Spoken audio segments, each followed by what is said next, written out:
감사함이 넘쳐나는 믿음 생활이라는 제하에서 오늘 말씀을 우리 함께 나누도록 하겠습니다.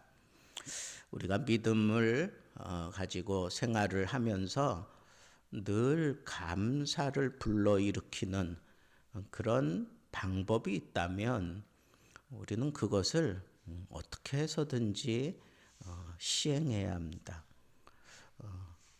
힘들다고 그냥 한숨을 내뱉기 시작하면 정말 세상이 꺼져가는 것 같아요. 그죠? 근데 정말 힘들고 어려운 상황에서도 이 감사함을 막 터뜨리며 살아가는 사람들은 심각한 상황 속에서도 감사함이 정말 그 속에서 막 넘쳐나는 그런 생활이 이루어지도록 자기 삶을 그렇게 다듬어 가게 되는 것을 우리는 많이 보게 되는데, 그게 믿음 생활이어야 한다는 거예요. 우리 믿음 생활은 이런 상황에 따라서 카멜레온처럼 그렇게 색깔 변하며 거기에 맞춰가는, 그거는 믿음 생활이 아니에요.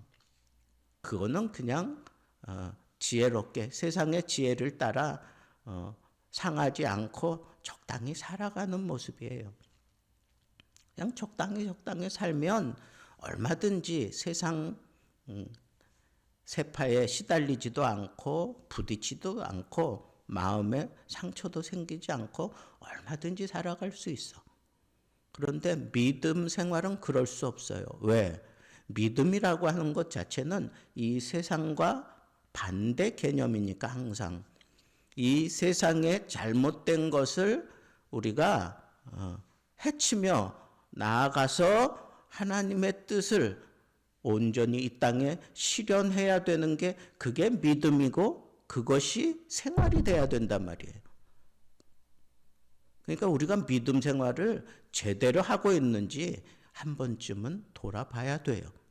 그냥 아무 부딪힘 없이 그냥 평안하게 지냈다. 하나님이 나를 오늘도 평안하게 지켜주셨구나. 그건 맞는 얘기지. 그렇지만 그 사람의 믿음은 어쩌면 야고보 기자가 얘기한 것처럼 죽은 믿음인지 몰라. 왜? 믿음은 우리를 가만 놔두지 않아요. 우리를 어떻게 해서든지 움직이게 만들어, 어떻게 해서든지 행하게 만들어, 어떻게 해서든지 그 믿음을 실현하기 위해서 나를 막 끌고 가요. 그게 믿음이야. 그게 믿음 생활이라고. 그런데 그 믿음 생활을 우리가 잘 하기 위해서 감사가 그 믿음 생활 속에 끊이지 않고 터져 나올 수 있다면, 그러면 내가 이 믿음 생활을 잘 펼쳐갈 수 있어요. 그래서 오늘 말씀도 우리가 이게 곰곰하게 아주 그냥 하나하나 씹어서 아주 꼼꼼하게 한번 살펴보면 좋겠어요. 여기 보면 한번 다시 봅시다. 13절에 이러므로 우리가 하나님께 끊임없이 감사함은, 끊임없이 감사한다 하는 그런 표현이 나와요. 그죠?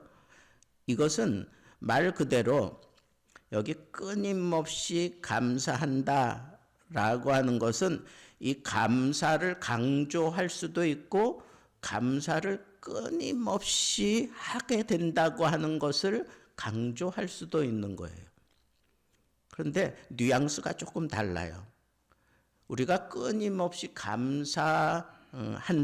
이건 만약에 내가 의도적으로 내가 감사한다라고 하는 것은 이 믿음을 내가 의지적으로 막 펼쳐간다는 건데, 반대로 내가 끊임없이 감사하게 되는 것은 이런 식으로 수동적으로 이걸 받으면 누군가 지금 이 바울에게 계속 감사거리를 주고 있다는 거예요.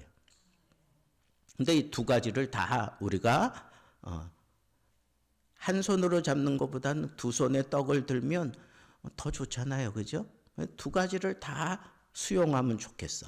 첫째는 내가 감사하는 것을 끊임없이 내 스스로 감사하는 생활을 하는 거예요. 이 감사는 그런 의미에서 기도라고 볼 수 있어요. 끊임없는 기도. 바울은 그런 표현을 많이 해요. 우리가 하나님 앞에 드릴 때 그냥 단순하게 기도라고 생각하고 드리지 않고 간구, 도고 따로 얘기하고 그 다음에 감사도 따로 하나님 앞에 드리는, 마치 기도하는 것처럼 그 범주 속에 이렇게 4가지, 5가지 놓고 함께 하나님 앞에 드리는 그런 표현을 많이 해요. 그렇다고 하면 그런 의미에서 여기 내가 의도적으로 감사를 끊임없이 한다라고 하는 것은 하나님 앞에 이 감사를 이루기 위해서 혹은 이 감사에 대한 확신을 가지고 하나님 앞에 계속 감사로 기도하는 걸 얘기하는 거예요. 감사로 기도하는 거예요. 그러면 바울은 늘 상황이 감사했어요? 아니에요. 힘들어, 어려워, 막 감옥에도 들어가고 채찍질 당하고 심각한 그런 어려운 것 다 당했잖아. 근데 여기서 이 말씀을 그렇게 받는다고 하면 어떤 상황 속에서도 나는 감사할 수 있는 그런 상황, 그런 확신을 가지고 하나님 앞에 끊임없이 먼저 감사하며 감사로 기도한다는 거예요. 먼저 감사로 기도한다. 상황하고 상관없어. 그냥 감사로 기도하는 거예요. 지금 딱 그냥 죽을 것 같아. 당장 이 눈앞에 있는 것은 그냥 거기 그냥 부딪히기만 하면 내가 나 뒹굴어질 것 같은데 그 상황 속에서도 사도 바울은 이 표현을 빌리자면 그 바로 코앞에 부딪힘이 있는 상황 속에서도 뭐 한다? 감사한다. 감사한다. 하나님이 이 모든 환경과 이 모든 상황을 하나님이 나에게 가장 적절하게, 가장 아름답게, 가장 확실하게 풀어줄 것을 믿고 감사한다. 감사로 하나님 앞에 기도한다는 건, 끊임없이 감사한다는 건 바로 그런 의미예요. 여러분, 우리는 이런 적극적인 그런 감사 생활을 해야 돼요. 그런데 이 적극적인 감사 생활을 하게 만드는 건 믿음의 문제예요. 믿음. 내게 믿음이 작동하고 믿음이 움직이기 시작하면 이런 감사가 저절로 터져 나오는 그런 기도 우리가 할 수 있다는 거예요. 두 번째로, 내가 이렇게 끊임없이 하나님 앞에 감사를 아뢰는, 끊임없이 하나님 앞에 감사를 아뢰는 그런 일들이 나에게 계속해서 들려오면 나는 정말 그냥 환장하는 거죠. 세상 말로. 그냥 감사가 그냥 저절로 나와. 감사가 저절로 나와. 그냥 내 의지하고 상관없이 그냥 콧노래가 그냥 막 나오는 거예요. 감사가. 왜?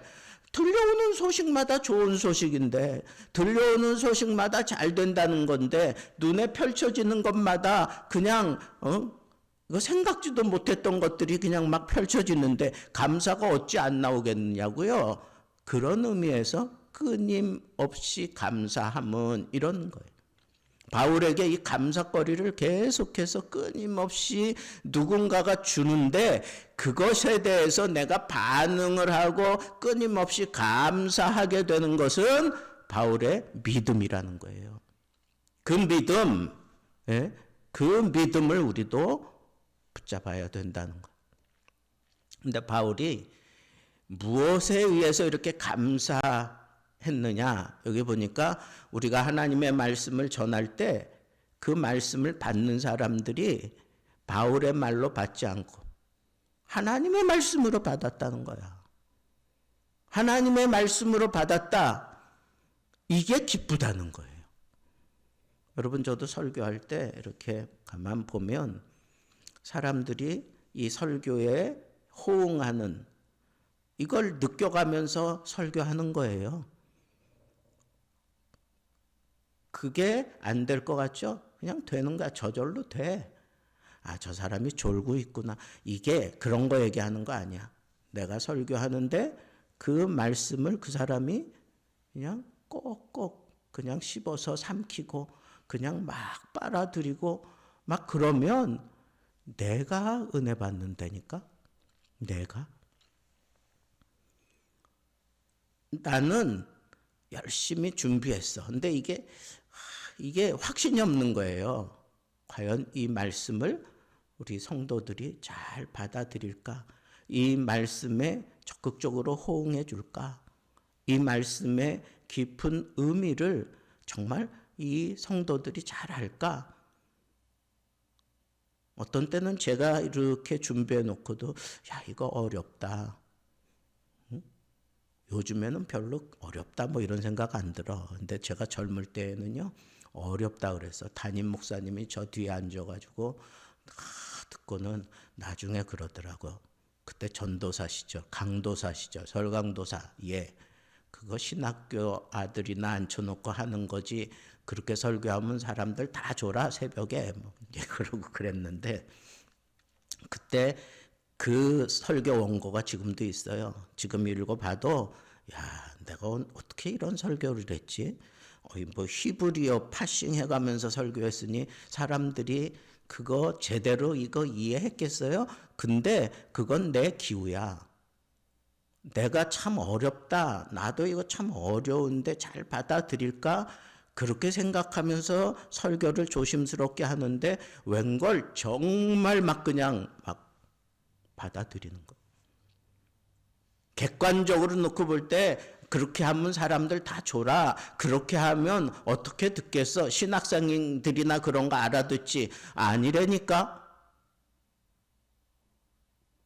교인들 가운데는 은혜 받았다고 뒤로 와서 이렇게 손 꼭 잡아주고 가는 그런 분들이 있었어요. 여러분, 무엇일까요, 이게? 하나님의 말씀이 하나님의 말씀으로 선포되어지고 그 말씀으로 하나님의 말씀으로 받아들이게 되면 거기에 감사가 터져 나올 수밖에 없어요. 그런데 그 감사가 터져 나오게 만드는 게 전하는 사람도 그렇고 듣는 사람도 그렇고 믿음이 있어야 된다는 거야. 무슨 믿음? 내가 지금 하나님의 말씀을 전하고 있는 거야. 아, 목사님이 지금 나에게 주시는 말씀은 하나님이 나에게 주시는 말씀이야. 이렇게 믿음으로 그걸 받아들이고 전한다면 거기에 감사가 어찌 안 터지겠느냐고요.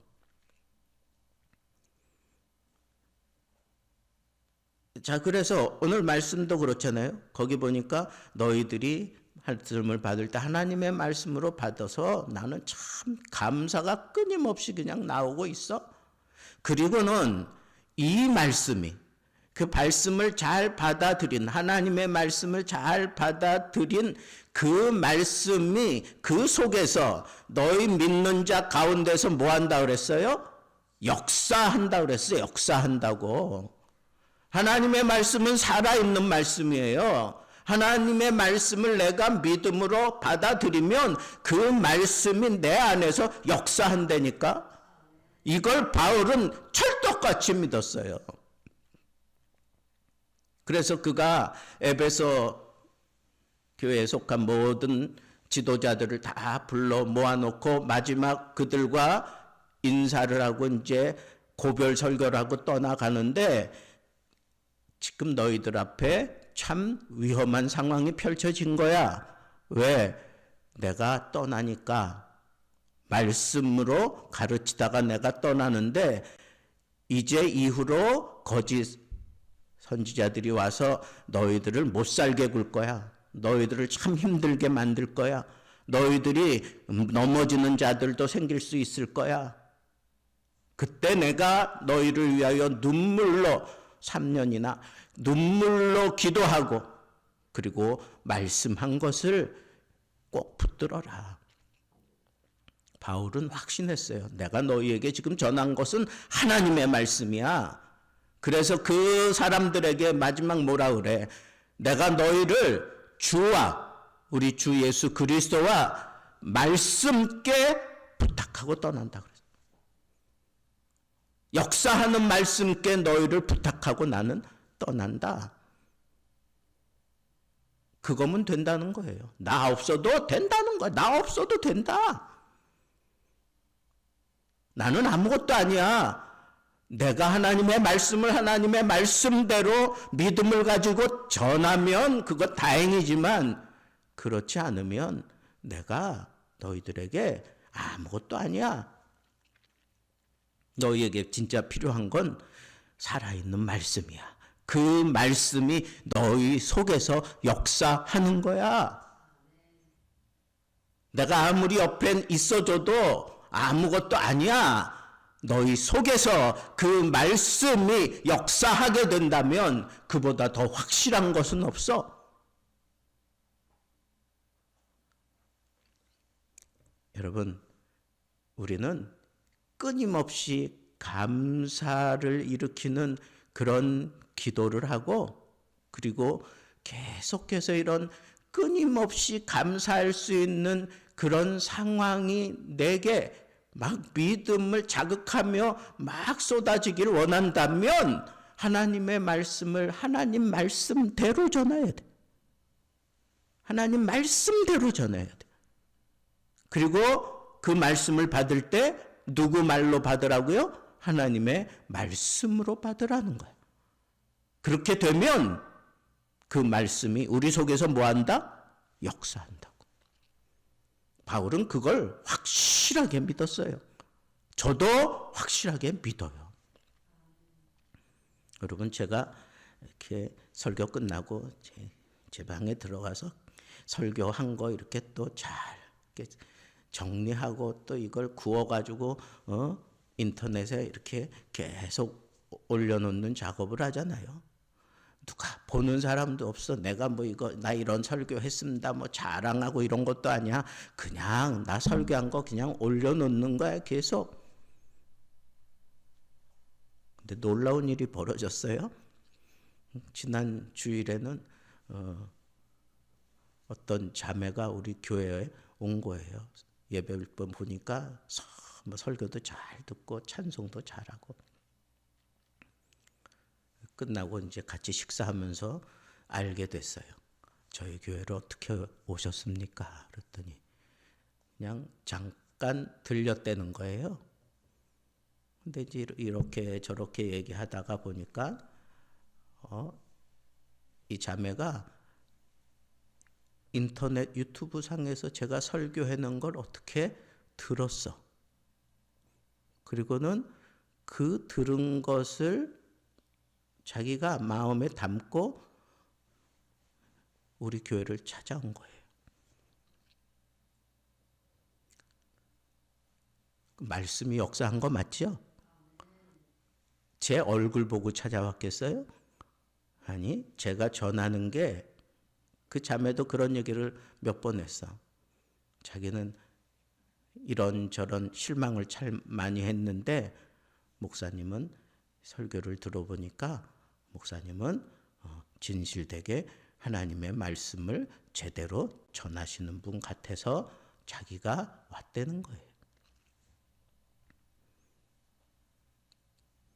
여러분, 교회 부흥은 많은 사람이 필요할 것 같죠? 안 그래요? 정말 하나님의 말씀에 사로잡혀서 그 말씀의 역사를 일으키는 사람 한 사람만 있어도 교회 부흥의 물꼬가 터지고 하나님의 놀라운 역사가 일어나는 법이에요. 저는 그런 거 많이 봤어요. 이 시대가 참 전도 안 되고 이 시대가 참 부흥하기 힘들고 이 코로나를 지나면서 뭐 교회가 우수수 지금 다 무너졌고 뭐 문 닫은 교회들이 많고 그게 사실이지만 그래도 그 가운데 하나님의 말씀을 하나님의 말씀대로 전해 그리고 그 말씀을 하나님의 말씀으로 받는 사람이 있는 한 그 말씀이 그 속에서 역사를 쉬지 않을 것이고 그 역사에 우리의 믿음이 스파크가 터져서 붙으면 놀라운 부흥의 역사가, 치유의 역사가, 하나님의 뜻이 이 세상에 펼쳐지는 것입니다. 두 번째, 감사가 넘쳐나는 생활은 어떠해야 되는가? 여기 보니까 하나님의 교회들을 본받았다. 이 데살로니가 교회는 바울이 거기서 많이 가르치지 못하고 떠났다 그랬잖아요. 왜 떠났죠? 유대인들의 아주 박해가 심했어요. 그리고 그 데살로니가 그 자체에서도 상당히 오늘 말씀해 보니까 고난을 많이 줬어요. 그런데 여기 보면 그 교회들, 그 고난을 많이 유대인들에 의해서 이 기독교가 많이 어려움을 당하고 고난을 당했어요. 예루살렘에 있는 교회들을 비롯해서. 그런데 그 고난을 받으면서도 굴하지 아니하고 꿋꿋하게 교회의 사명을 다해가는 그런 교회들을 바라보면서 우리도 예루살렘 교회처럼 우리도 예수 그리스도의 사도들이 가르친 그 말씀을 따라 이 교회를 온전히 세워가는 그런 교회들을 본받았다 그래서 본받았다. 여러분, 이게 참 중요한 겁니다. 여러분, 믿음이라고 하는 것은 지식으로 다 이해되어지는 게 아니에요. 이건 다른 차원의 문제예요. 이 목사님들은 어느 교회에서 신앙생활하다가 왔느냐 이런 거 물어보고 그때 어떤 목사님이 당신을 가르쳤습니까? 뭐 이런 걸 차근차근 물어보는 이유가 있어요. 왜 그런지 아세요? 그 목사님이 이런 생각을 가지고 있고 이런 신학적인 그런 입장을 얘기하고 이런 은혜가 있는 그런 목사님, 뭐 교단을 통해서 뭐 여러 가지 우리가 이렇게 다 대충 이렇게 느낄 수 있는데 그 목사님 밑에서 신앙생활 했다 그러면 그냥 인정해요. 왜? 본받으면서 믿음이 자라는 거니까. 본받으면서 자라는 거예요. 저는요, 설교 이렇게 우리 담임 목사님 저 가르쳤던 최훈 목사님이 막 혼냈어요. 왜 그렇게 어렵게 하느냐? 뭐 교인들이 이렇게 얘기도 하고 막 이런다. 뭐 그런 얘기도 하고 심지어는 설교 좀 잠시 쉬어라. 그리고 몇 달 동안 쉬기도 하고 그랬어요. 전도사 시절에. 근데 가만히 생각해 보니까 목사님 하신 말씀 가운데 목사님 하는 그 방식대로 목사님이 해왔던 것 그대로 그냥 따라하지 않는다고 막 혼내는 거예요. 근데요, 웃기는 건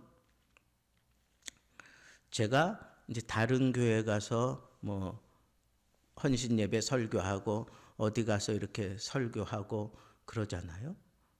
그러면 꼭 예배 마치고 와서 뭐 장로님들이나 이런 분들이 와서 어쩌면 그렇게 설교하고 뭐 이러는 게 어쩌면 그렇게 최훈 목사님 아주 판박이냐고 막 이래요. 저는 깨달았어요. 믿음 생활은 이렇게 닮아가는 거구나. 믿음이라고는 이거는 가르쳐서 되는 게 아니고 그냥 닮아가는 거야. 예수님께서 제자 12명을 뽑았잖아요. 예수님께서 이 12명 뽑아가지고 특별 교육시켰어요. 무슨 1 더하기 1은 2야 이런 이성적인 그런 교육시킨 게 성경에 나옵니까? 성경에 이 12 제자를 뽑은 목적 두 가지는 다른 거야. 뭐냐? 첫째, 그냥 예수님과 이 제자들이 함께 하는 거예요. 함께 하면서 그냥 삶 속에서 그냥 예수님이 하신 모습 그대로 그냥 따라오게 만드는 거예요. 본받게 만드는 거야. 그게 믿음이라고. 그래서 어떤 목사님 밑에서 믿음 생활하느냐, 이게 정말 중요한 거예요. 그 믿음에 대해서 서로 통하고 그 믿음에 대해서 서로 사모함이 생기면 목사님이 어디로 가든지 어디에 교회를 펼치든지 그거 따라가요. 집 다 정리하고 그 교회 바로 옆에 가서 집을 이렇게 다시 만들어 놓고 거기서 믿음 생활하고 그래요. 왜? 믿음이라는 게 그렇게 형성되고 그렇게 자라나는 거니까. 그래서 우리 어릴 적에는 다 그랬어요. 아주 믿음 좋은 권사님이 마지막 유언을 그 아들에게 그렇게 얘기했어. 이 양반은 빵빵하게 사업이 잘 돼가지고 이 강북에서 이제 여차하면 강남으로 넘어가려고 그러는 거예요. 그때 한참 강남이 한참 뜰 때니까. 근데 이 교회는 강북에 있고, 근데 어머니가 연로하니까 가까운 데 있어야지 어머니 교회 생활하는데 아들이 효자죠, 그죠? 근데 어머니가 그걸 다 파악하고는 마지막 유언을 뭘 남겼는지 아세요? 너는 강북을 넘어가지 마라. 강북을 넘어서 강남으로 가지 마라. 교회가 여기 있는 한 이 교회 가까이에 살면서 믿음 생활을 해라. 그게 어머니 유언이에요. 그분이 그 교회의 장로님이 나중에 되셨지만 얼마든지 저쪽으로 사업상 또 저쪽으로 가서 거기서 터를 잡고 그렇게 막 살고 거기서 뭐 자녀들 좋은 환경에서 뭐 왜 그러고 싶지 않겠어요? 근데 그거 하나에 딱 묶였어. 그런데 나중에 그분이 교회 장로님이 돼서 끝까지 지금까지 헌신하고 있어. 여러분, 믿음이라는 건 뭐냐? 믿음은 이렇게 사모하면서 닮아가는 거예요. 닮아가는 거. 예수님이 제자들을 그렇게 길러냈어요. 여러분들의 믿음을 한번 점검해 보세요. 왜 내 믿음 생활 가운데 감사가 없을까? 이 믿음의 사모의 대상이 여러분 흐려지고 없어졌으면 감사는 여러분 어려워요. 힘들어. 그래서 우리가 감사 생활하면서 믿음을 끝까지 지켜가려면 정말 내가 끝까지 사모할 수 있는 믿음의 지도자가 있어야 돼. 믿음의 스승이 있어야 돼. 믿음의 친구가 있어야 돼요. 그래야 내 이 믿음이 자극을 받고 그리고 무언가 그 믿음의 역사를 일으키는데 그 믿음이 활발하게 역사하는 거예요. 그래서 정말 복 중에 복은 내가 이 세상 떠서 천국 가는 그 순간까지 내 믿음을 이끌며 내 믿음의 어떤 이정표가 될 만한 그런 닮아가고 싶은 믿음의 스승이 있고 믿음의 그런 흔적이 내 속에 있다면 그 사람은 죽는 그 순간까지 감사가 끊이지 않고 터져 나오게 이 믿음이 그렇게 역사하며 이끌어 갈 거예요. 보세요. 이 고난 중에도 교회들을 본받아.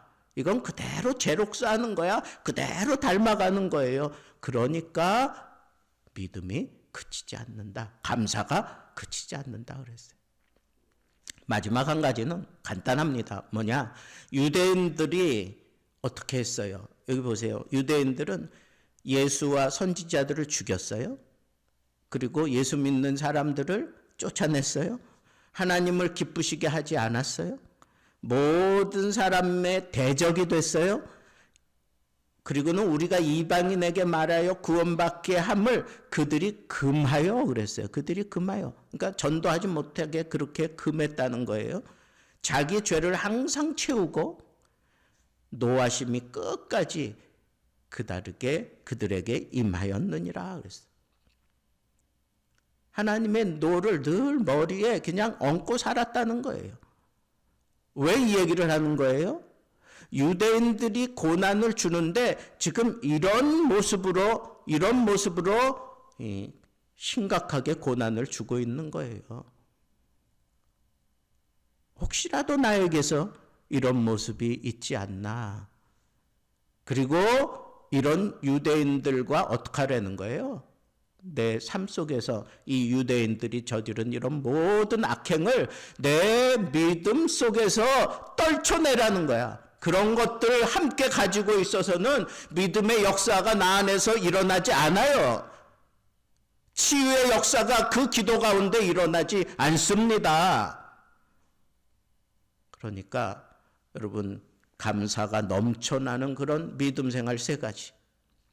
오늘 여기 내 스스로 이 믿음이 작동해서 이 감사가 넘쳐나도록 내가 이 감사로 기도하며, 그리고 이 감사가 늘 나에게 와 닿을 수 있도록 그렇게 애를 쓰며 살아야 돼요. 그럴 때 감사가 터지고요. 또 하나는 그 어떤 고난 속에서도 우리는 계속 감사할 수 있는데, 그것은 내가 이 교회를, 믿음의 스승을 그대로 본받아 가는 거예요. 그리고 유대인들이 저지른 악행, 이런 것들은 내 그림자라도 거기에 닿지 않도록 철저하게 배격을 해야 내 안에서 믿음이 제대로 역사하고 그 믿음으로 말미암는, 그래서 그 믿음과 이 말씀이 딱 결탁되어서 우리에게 역사를 한다고. 역사, 무슨 역사? 하나님을 영화롭게 하는 역사가 일어나서 그냥 생각만 해도 그냥 감사가 터져 나오는, 끊이지 않는 감사 넘치는 생활하게 될 줄로 믿습니다.